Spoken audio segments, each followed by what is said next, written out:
Hello friends, previous year question series में आप सभी लोगों का स्वागत है।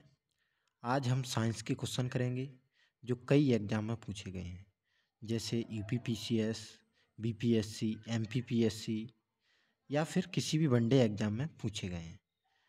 तो इन क्वेश्चनों को हम इस तरीके से सॉल्व करते हैं कि इनका सॉल्यूशन भी देखते हैं, जिससे आने वाले समय में किसी भी एग्जाम में क्वेश्चन पूछे जाते हैं तो या तो डायरेक्टली पूछे जाएंगे या फिर इनके सॉल्यूशन से पूछे जाते हैं। तो फर्स्ट क्वेश्चन देखेंगे हम। कार्य का मात्रक है। कार्य का मात्रक इनमें से कौन सा है? Joule, newton, watt, dyne. तो कार्य का मात्रक है जूल, तो इसका राइट आंसर होगा ए, जूल। देखिए इसका सॉल्यूशन देखें। किसी वस्तु पर बल लगाकर बल की दिशा में वस्तु में विस्थापन उत्पन्न करना कार्य कहलाता है। यह एक अदिश राशि होती है। कार्य का मात्रक जूल या न्यूटन इंटू मीटर होता है। यदि बल और विस्थापन परस्पर लंबवत होते हैं तो कोई भी कार्य संपन्न हुआ नहीं माना जाता। देखिए कार्य के लिए जरूरी है कि बल और गुणा बल की दिशा में विस्थापन, तो एफ इंटू डी से इसको करते हैं। तो बल का मात्रक न्यूटन हुआ, विस्थापन का मात्रक मीटर, तो इसलिए इसका मात्रक एक न्यूटन इंटू मीटर भी होता है। जूल भी होता है, न्यूटन इंटू मीटर भी होता है। और देखिए बल और विस्थापन परस्पर लंबवत होते हैं तो कोई भी कार्य संपन्न हुआ नहीं माना जाता। यानी कि कार्य के लिए जरूरी है बल हो, बल की दिशा में ही विस्थापन, यानी समांतर होना चाहिए विस्थापन। ऐसा नहीं है बल इधर लग रहा है विस्थापन इधर हो रहा है, तो ये कार्य नहीं माना जाएगा। Next question.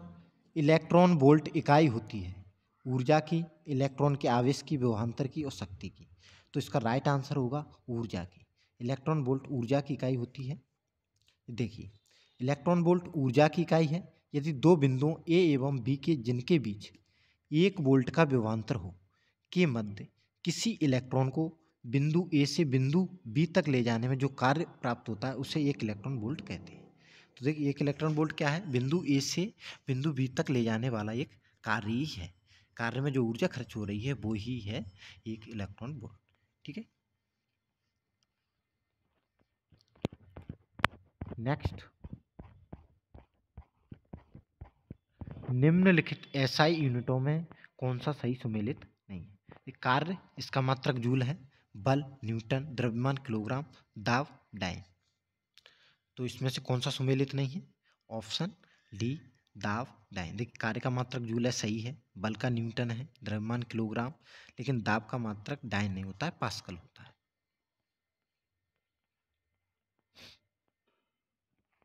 देखिए जो डायन मात्रक है वो सीजीएस पद्धति में, जबकि ये सभी दिए गए एमकेएस पद्धति में दिए गए हैं, तो हम एमकेएस पद्धति में देखेंगे।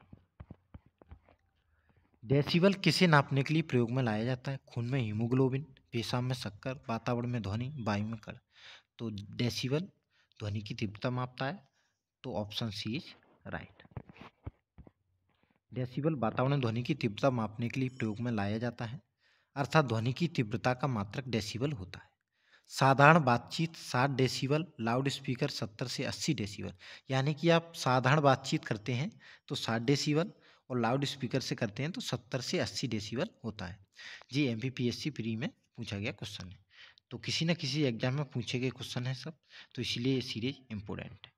नेक्स्ट, डेसिबल इकाई का प्रयोग किसके मापन में होता है? अभी देखा हमने किसके मापन में होता है? ध्वनि की तीव्रता के मापन में।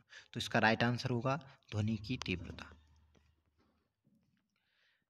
नेक्स्ट, निम्नलिखित में से कौन सा सही सुमेलित नहीं है?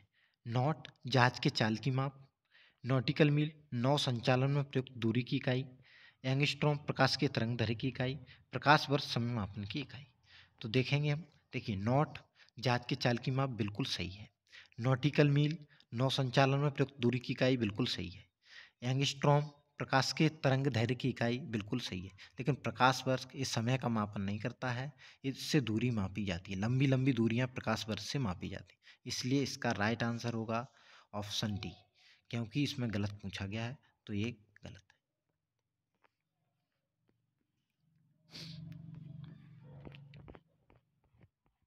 नेक्स्ट, सूची 1 को सूची 2 से मिलाना है। क्यूसेक क्यूसेक, वाट, रिक्टर, वार। तो क्यूसेक से क्या मापते हैं? द्रव प्रवाह की दर क्यूसेक में मापी जाती है। इसका 3 होगा। वाट कंप्यूटर माप, रिक्टर भूकंप की तीव्रता और वार दाब। तो इसका राइट आंसर होगा क्यूसेक 3। फर्स्ट का 3 देखो, दोनों में बी और डी दोनों में ऑप्शन में दिया गया है।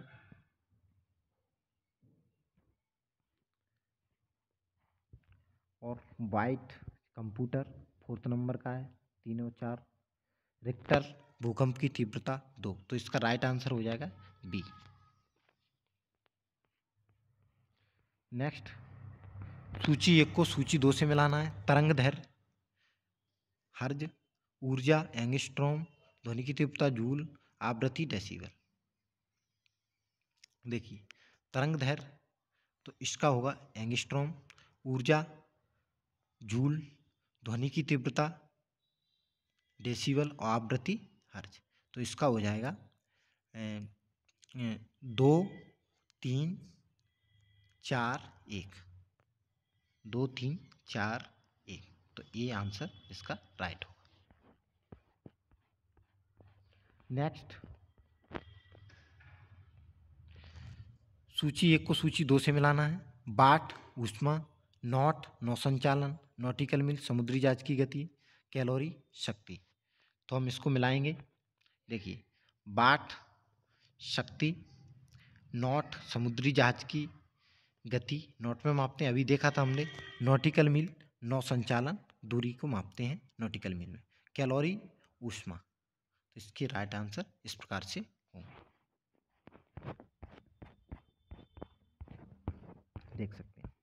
वाट शक्ति की इकाई, नॉट समुद्री जहाज की गति, नॉटिकल मील नौ संचालन में प्रयुक्त दूरी तथा कैलोरी से ऊष्मा का मापन किया जाता है। नेक्स्ट, कौन सा युग्म सही सुमेलित नहीं है? प्रकाश वर्ष दूरी की इकाई, पारसेक समय की इकाई, डेसिबल ध्वनि तीव्रता की इकाई, हर्ट्ज आवृत्ति की इकाई। तो इनमें से कौन सा सही नहीं है?